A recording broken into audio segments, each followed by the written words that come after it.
Simpson cartoon की चाहत फतेह अली खान से मुताल्लिक पेशगोई, क्या वाकई ऐसा हुआ था? आइए जानते हैं। बदू बदी गाने के रीमेक से मशहूर होने वाले चाहत फतेह अली खान पर फिर से मद्दाहों के तबसरे होने लगे। इस बार पाकिस्तान के मकबूल अदाकार इमरान अब्बास ने दावा किया है कि दी सिम्पसन्स एनिमेटेड सीरीज ने बगैर सुर के गाने गाने वाले चाहत फतेह अली खान के रीमेक गाने बदू बदी की शोहरत की पेशगोई पहले ही कर दी थी।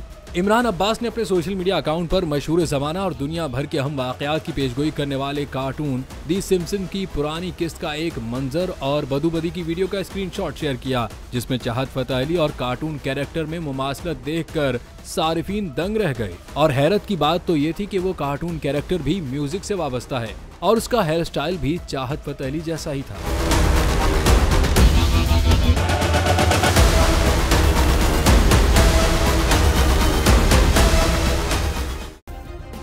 सब्सक्राइब करें और बेल दबाएं ताकि कोई खबर रह न जाए।